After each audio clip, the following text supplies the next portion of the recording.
As Nancy said, being part of a family-owned business, as so many distributors are, can help ease the transition of women into these management and executive roles. That was the case with Nancy Godeke of Mayer Electric Supply. I was born into it. I am part of a 82-year-old family business. My grandfather started our company back in 1930, and so it's really been a part of my life literally since I was born. My father bought out my uncle in 1979, so it went from two families to one family. Our family, the one family that's left, had 4 children. All 4 of us and 3 of the 4 spouses have all worked in the business at one time or another.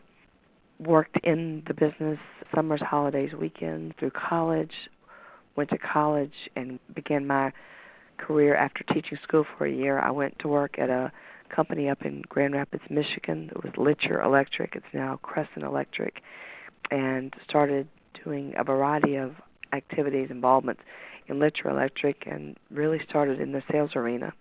A southern girl moving up to the north in a very male-dominated business was interesting. Then had the opportunity after about 3 years up in Grand Rapids. My husband and I moved to Tampa, Florida with our company, Mayer Electric, about 12 years ago or so. We set a number of things as a family group. One was that we wanted this to remain a family business, that we were proud of our legacy of the company started by our grandfather and really grown by our father, and we wanted it here for our children and grandchildren.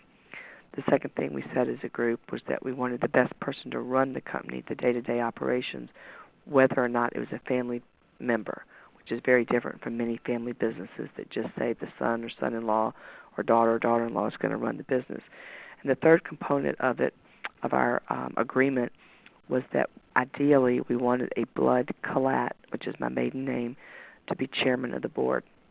We have been putting some processes in place to decide which one of us would, if any of us, would be the right person for the job. And so quietly that succession planning was taking place, and I was anointed, designated, chosen, pick the word you want, to be moving into that role. So my role shifted, and I have moved from family member, learning about the business, having my hands in the business, to moving into a vice chairman role, and then in 2008 took over as chairman. Well, it sounds like your company's had a lot of women involved for quite a long time. We have been involved at different levels, but certainly both my sisters were in telemarketing. It's a part of all of us, so yes.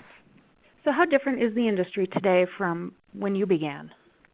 I would say in some ways it's very different. In other ways it's not different at all. If we're concentrating on the women aspect of it, truly there were very few. Not that there are that many today, but however many there are today, there were just that many less back in the day. When I started back in, there were women in the industry in clerical administrative positions, but not in the sales arena. And truly when I went to Grand Rapids, not only was I from the South, as I mentioned earlier, but it was really a true novelty for there to be women actually selling. And I have to say I took advantage of it. They'd call up and say, I want to speak to that Southern girl. So it was sort of fun. But you had to be comfortable in your own skin as a female in a very male-dominated industry. And I really see that changing. I think there's a number of women that have really moved up through the ladders, even from on the administrative side or from some kind of industrial or selling background, and are very successful at what they do and really continue to prove themselves in the industry and to other women that might be interested in getting into the industry.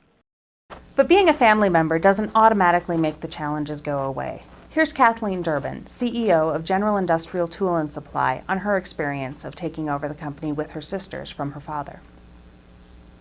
I've been involved in industrial distribution for close to 30 years. I got involved in 1985 into my company.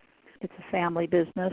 I run the business with my 2 partners who are my sisters. We came back in after the fairly sudden death of my father and learned the business, being at the business. although we were all three professional women prior to coming back into industrial distribution. How different is the industry today than when you began? I think everything in America has changed dramatically, and the velocity of change is picking up. There are some things about our industry that are still the same, and in that regard, I would say relationships are still very key to success. The ability to be able to communicate and articulate remain very vital in business. But certainly the role of women in our industry has changed as the role of women in industry and in the workforce in America has changed. The key in our country is that many women have to go back into the workforce because families need both of the parents to be working. So that has opened up a tremendous amount of opportunity to women to come into our industry. Has the glass ceiling been broken in our industry? Yeah, most definitely. Is there room for more women to come in? Yeah, absolutely. I am sure there have been challenges to me as a woman, but I honestly could not sit here and articulate them 1, 2, and 3 to you.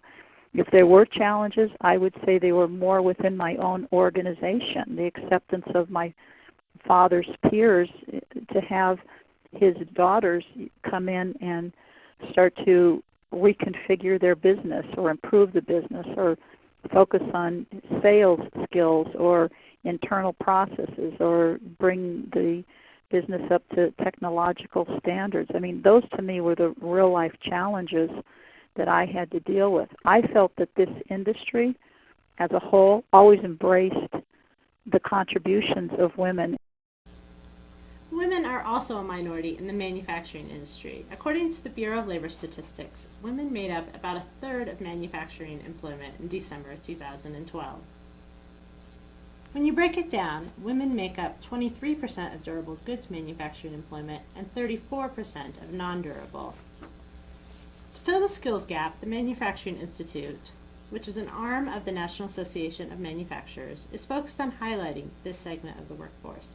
They say that to fill the needs of manufacturers in the future and to build a diverse and innovative workforce, manufacturers need to consider all the options, male or female. There is no shortage of educated women. Nearly 60% of those enrolled in 2- and 4-year colleges are women. Unfortunately, in a 2012 survey from the Manufacturing Institute and Deloitte, out of 7 industries, manufacturing ranked 5th as a career choice. Just 35% said they would encourage their children to pursue a career in the industry. In that same survey, 49% of respondents said students are qualified to pursue careers in manufacturing. However, just 20% of Americans feel the schools in their communities encourage students to pursue careers in manufacturing. The age gap is a contributing factor as well. The average age in the manufacturing industry is much higher than the overall workforce in the U.S. A new program from the Manufacturing Institute is recognizing women leaders in the industry. The organization's Women in Manufacturing program recently awarded 122 women from companies big and small STEP Awards. STEP stands for Science, Technology, Engineering, and Production. I spoke with the president of the Manufacturing Institute, Jennifer McNally, about why it's so important to involve more women in the manufacturing industry. As the manufacturing industry competes in a global economy, what we recognize and is well documented is that talent is our most important asset, the individuals that walk into our facilities every single day. And what that means to us as an industry is we need to ensure that we have the right talent at the right place at the right time.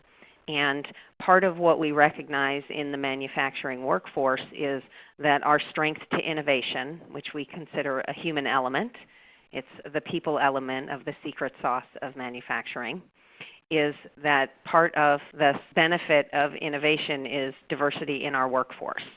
And when we look at the composition of the manufacturing workforce, women are an underrepresented element. And though you can consider that well documented, we consider STEP an opportunity to say, but we do have strong leaders today. And what we need to do is become ambassadors on behalf of manufacturing to inspire the next generation. Because chances are the majority of kids today are not thinking about careers in manufacturing. And we want the best and brightest in our facilities today and in our facilities tomorrow. So the STEP initiative really speaks to that. There are 3 core elements to the STEP initiative. First, there is the research that speaks to what is important to women to succeed in the workplace in manufacturing. The next is the leadership development. How do we empower them to go back and inspire the next generation? And then the third stool and focus on February 5th is the recognition of these women, to be able to share the very powerful stories of what they've done in their companies and in their communities. While more women are getting involved, there are still challenges that need to be addressed to encourage the development and advancement of women in the industry. For example, I spoke with Ruth Dowling of the Ningbo Jinding Fastening Piece Company. She's also the board secretary of the Women in the Fastener Industry, or Wi-Fi Association. She says that earlier in her career, men would often mistake her passion for emotion and dismiss her on those grounds. She had to learn to rein in that passion to overcome that perception.